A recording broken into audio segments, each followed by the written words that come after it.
Everyone thinks they're subtle when they're falling for someone. Finn and I were no different. Or at least, that's what we told ourselves. The thing is, the moment I look back on it now, it's almost embarrassing how obvious it all was. It started the summer. I moved back into the city after a breakup I still couldn't talk about without feeling stupid. New apartment, new routines, new promises to myself about not getting emotionally tangled with someone who lived 5 minutes away and share my favorite coffee shop. Finn didn't live 5 minutes away at first. He lived across the hall. We met the most boring way possible, both of us standing in the hallway at the same time, keys in hand, juggling groceries like idiots. He dropped a bag of oranges, one rolled straight in my foot, and that was that. "Guess that one picked you," he said, grinning up at me from the floor. I remember thinking he looked unfairly comfortable in his own skin, like someone who never had to rehearse what he was going to say before saying it. I handed him the orange back. "I'm Harlan." Fiend. That should have been it. A hallway introduction. A nod in passing. Maybe a polite wave now and then. Instead, within a week, we were sharing takeout on my floor because neither of us owned a table yet. Within 2 weeks, he knew my coffee order. Within a month, we were pretending we didn't plan our schedules around running into each other. That was the first lie we agreed on without ever saying it out loud. Finn had this way of hovering just close enough to feel intentional, but not close enough to be called out. His knee would brush mine on the couch, and neither of us would move. His hand would linger on my shoulder when he laughed, like he forgot it was there. And I let it stay every time. If anyone asked, we were just friends. If we asked ourselves, we were just friends who happened to text constantly, cook together 3 nights a week, and somehow always end up sitting next to each other no matter how many empty seats there were. The building started to notice before we did. Mrs. Alvarez downstairs smiled at us like she was in on a secret. The baristas started ringing us up together, even when we ordered separately. Once Finn was running late, and the guy at the bodega asked me, "Your boyfriend coming, or should I ring you up now?" I laughed too fast. "He's not." Finn walked in mid-sentence, hair a mess, breathless, like he'd jogged the whole way. "Sorry," he said, touching my back without thinking. "Traffic." The bodega guy raised an eyebrow and said nothing. Later that night, Finn joked about it while we were doing dishes. "People are weird," he said, "always trying to label stuff." "Yeah," I replied, staring a little too hard at the sink. "Totally." We pretended it rolled right off us. We pretended it didn't matter. But the truth was, the pretending took effort. There were moments, quiet ones, where it almost slipped, like when Finn fell asleep during a movie and I didn't move because his head was on my shoulder. Or when I caught him watching me when he thought I wasn't looking, his expression soft in a way that made my chest ache. We never talked about it. Not the way his voice dropped when he said my name. Not the way my place slowly turned into our place. Not the way everyone else seemed to already know something we were too scared to say. And maybe that's why it felt so fragile. Like if we named it, it might disappear. So we kept pretending nothing was happening, even as the whole world quietly watched us do a terrible job hiding it. The lie worked best when we were alone. In public, it cracked constantly. People see what they want to see, sure, but they also see patterns. Finn and I had too many of those. The kind that only look innocent if you refuse to squint. Like Sunday mornings. We'd accidentally bump into each other at the same cafe, even though we both claimed to sleep in. He always ordered before me, then slid my coffee across the counter like it was second nature. "You're welcome," he'd say smug. "For what?" "For existing before you." I'd roll my eyes, but my mouth would already be smiling. We'd sit by the window, knees touching under the small round table. Sometimes we talked the whole time. Sometimes we sat in a comfortable silence that felt domestic, like practice for something neither of us admitted we wanted. One morning, the barista, new guy, sharp eyes, handed Finn our drinks and said, "You two are cute." Finn choked. I almost dropped my cup. "We're not," Finn started. Together, I finished too quickly. The barista just shrugged. Could have fooled me. We didn't say anything for a full block after we left. Finn finally broke it, laughing a little too loud. "Wow, guess we really give off a vibe, huh?" "Guess so," I said. He glanced at me, then, something unreadable flickering across his face. Does that bother you? I should have answered honestly. Instead, I said, why would it? The lie sat between us like a third person the rest of the walk home.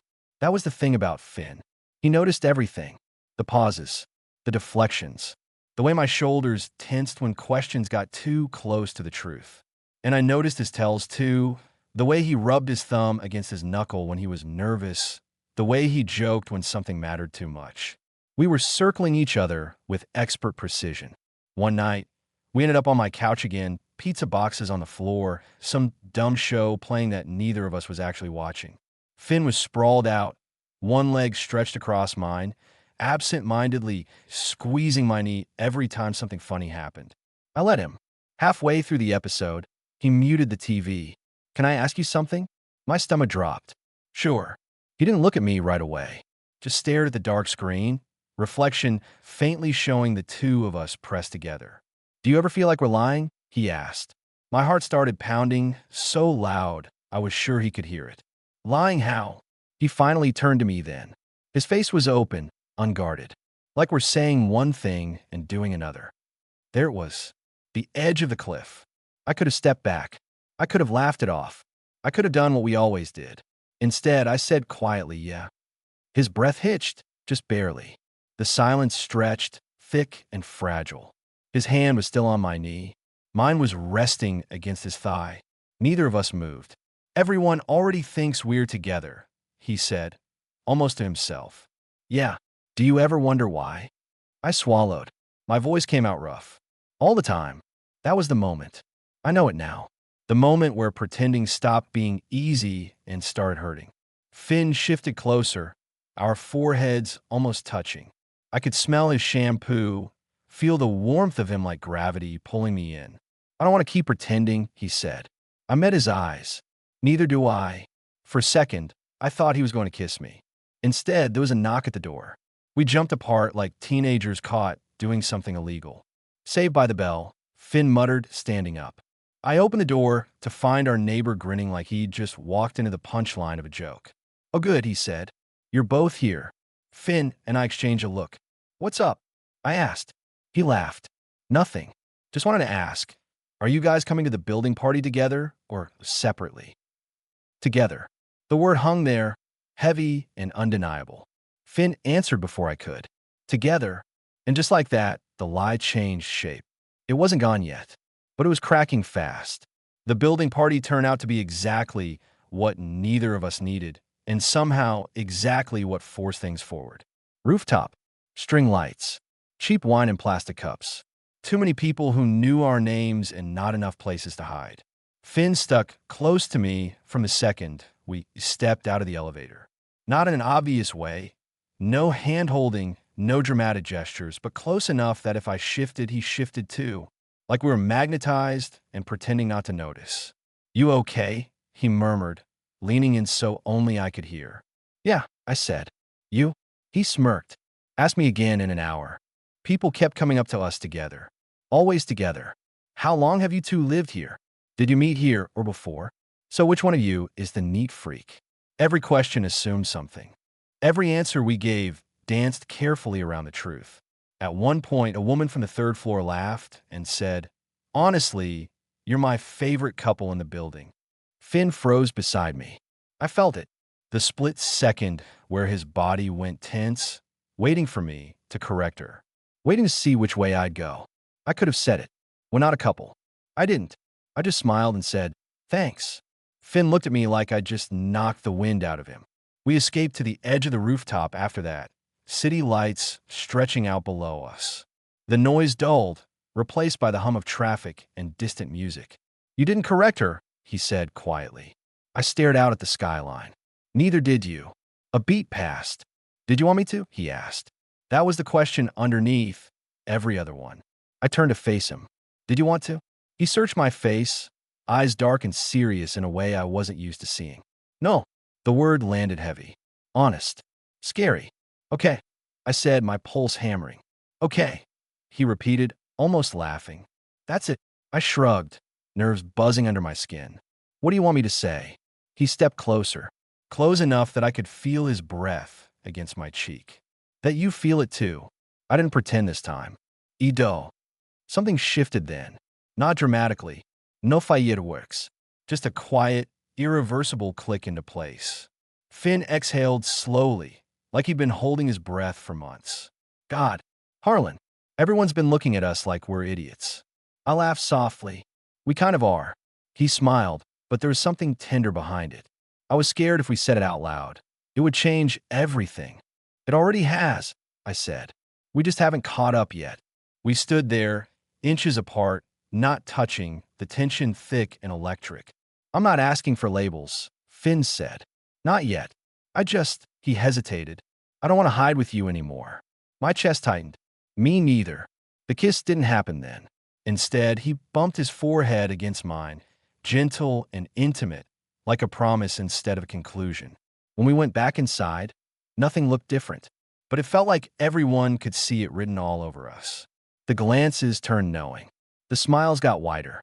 Someone shouted, "About time," from across the roof, and Finn laughed, shaking his head. On the elevator ride down, it was just us. Silence humming between the floors. Finn reached for my hand. Not dramatic, not tentative, just natural. I laced my fingers through his. The doors opened on our floor, and he squeezed my hand once, like he was grounding himself. "We still pretending?" he asked. I looked at him, really looked at him, and smiled. "No," I said. "I think we're done with that." And for the first time since we met, it felt like the truth was finally catching up with us. Not pretending turned out to be louder than either of us expected. Not because we suddenly started doing anything dramatic, but because once the tension was gone, everything else rushed in to take its place. We didn't announce anything. There was no, "Hey everyone, we're a thing now." We just stopped correcting people.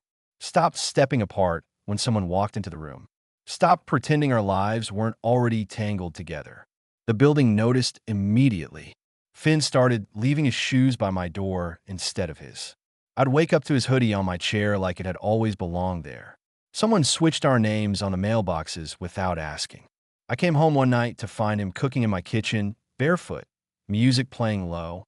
"You know," I said, dropping my bag, "you've officially crossed into domestic menace territory." He didn't even turn around. "You love it." I did. God help me, I did. But there was still this fragile layer between us. Like we'd stepped into something real without fully testing how much weight it could hold. We hadn't kissed yet.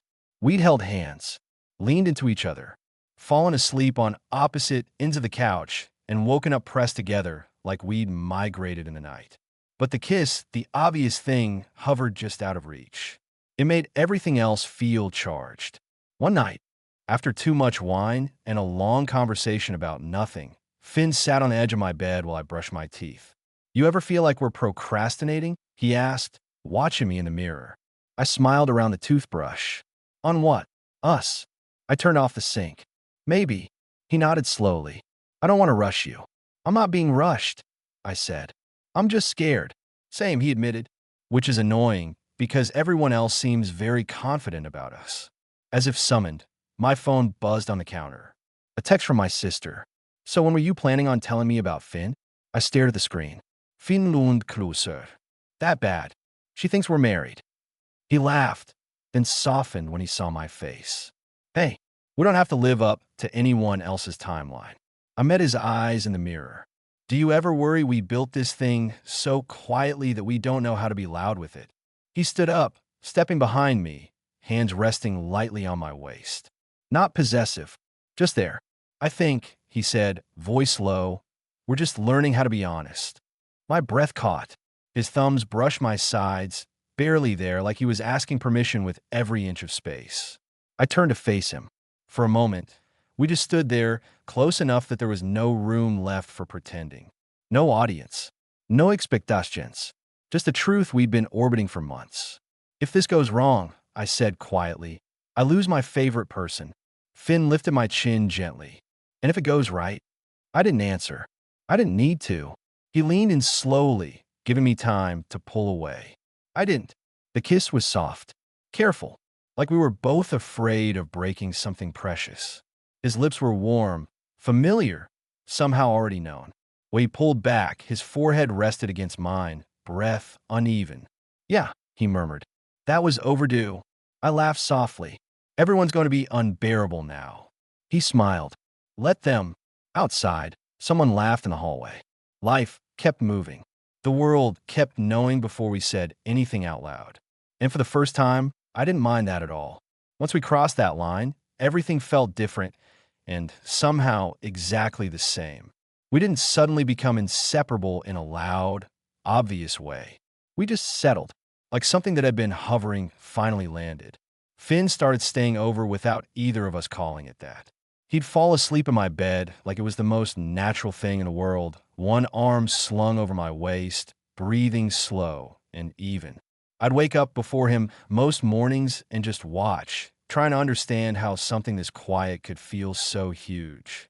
The pretending was gone, but the awareness wasn't. People really knew now. The barista drew a little heart on our cup sleeves. Mrs. Alvarez asked Finn if he preferred oat or almond milk for both of us. Someone in the elevator asked, "Are you the tall one's boyfriend?" And I said yes before my brain even caught up. Finn squeezed my hand like he'd felt it from across the room. "You said yes," he whispered later, half amused, half stunned. "Did I?" I asked, playing dumb. He smiled in a way that made my chest ache. "You did." It wasn't all easy, though.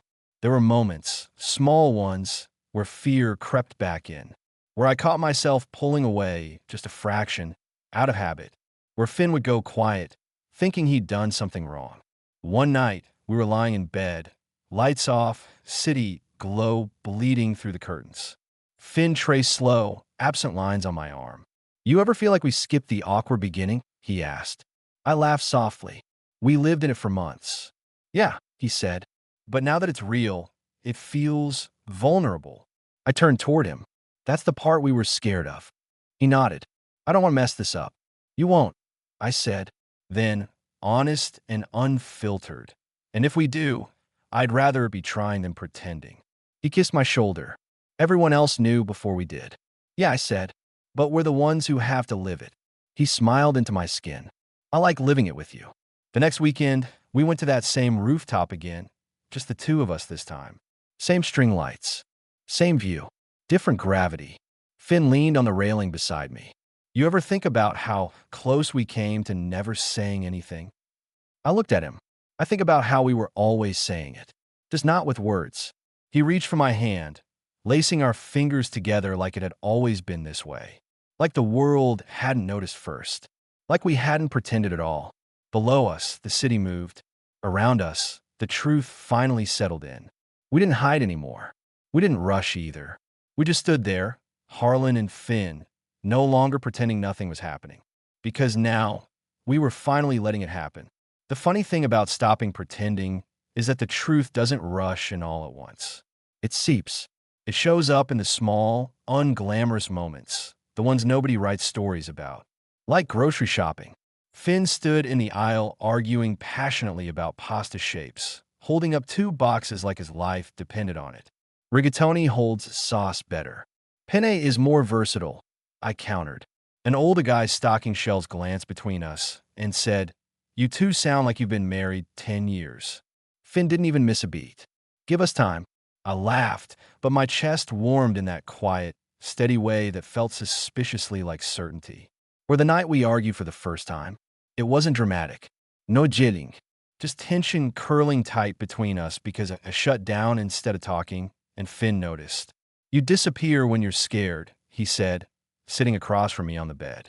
I stared at my hands. "I've had practice." He moved closer, not touching. "You don't have to do that with me." I wanted to believe him. "God, I did." "I know," I said. "I'm just unlearning." He nodded, soft. "Me too." That's when I realized this wasn't just about liking each other. It was about choosing each other over old habits, over fear, over the safety of pretending. The world kept treating us like an established fact. Finn's mom called during dinner one night. I could hear her voice through the phone, warm and curious.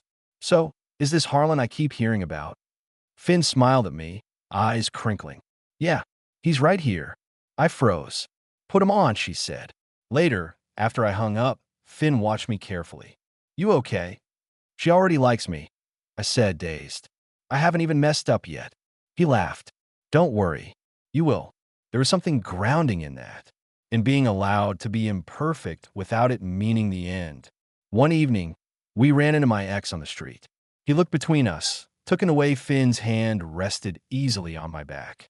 Oh, he said. That makes sense. Finn stiffened slightly, but I didn't. For the first time, I felt no urge to explain myself. Yeah, I said calmly. It does. We walked away, Finn quiet beside me. You okay? I asked. He nodded, just realizing we're not invisible anymore. I squeezed his hand. We never were. That night, lying together in the dark, Finn traced circles on my chest. I used to think pretending kept me safe, he murmured. Me too. But all it did was delay this, he said, kissing me softly. And this feels worth the risk. I pulled him closer. Everyone else knew before we did. He smiled against my lips. Yeah, but we know now. And this time, we weren't pretending anything at all. It didn't end with some big announcement or dramatic turning point. It ended the way it had always been moving, quietly, honestly, unmistakably. The moment that really sealed it came on a random Tuesday. I'd had a long day. One of those where everything feels slightly off, where you're tired but wired, irritated for no good reason. Finn noticed the second I walked in. He always did. He didn't ask questions. Just took my bag, kissed my cheek, and said, I made food. You can complain after. I sat on the kitchen counter while he moved around the space like it belonged to him, which at this point, it kind of did. Music low, lights warm, nothing fancy, just us. Halfway through dinner, he looked at me and smiled. What? I asked. He shrugged. I just realized we stopped waiting for the other shoe to drop. That hit harder than I expected. He was right. The constant bracing, the quiet fear that something would pull us apart, that the pretending had somehow protected us from loss. It was gone. I think, I said slowly, we finally trusted that this wasn't a fluke. Finn reached across the table, fingers brushing mine. I trusted it way earlier. I was just scared to say it. I laughed softly. Of course you were. Later that night, we were walking home from a late run to the corner store. The sidewalk was empty, city humming around us. Finn stopped suddenly, tugging me back. What? I asked. He pointed ahead. Mrs. Alvarez was sitting on the stoop with two other neighbors. When she saw us, she beamed. There they are, she said. Took you boys long enough. Fin gronet. I knew it. She's been waiting. She waved us over anyway. You happy? I didn't hesitate. Yeah. Finn squeezed my hand. Yeah, we are. She nodded like she just won a bet and waved us off. We walked the rest of the way in comfortable silence. At my door, Finn leaned in, forehead against mine, the city lights reflecting in his eyes. You know what I love? He said. What? That everyone else saw it before we did and waited anyway. I smiled. They knew we'd get here. Inside, curled up together, the world felt smaller in the best way. No pretending, no hiding, no carefully chosen words. Just Harlan and Finn, finally honest, finally steady, finally letting ourselves be seen.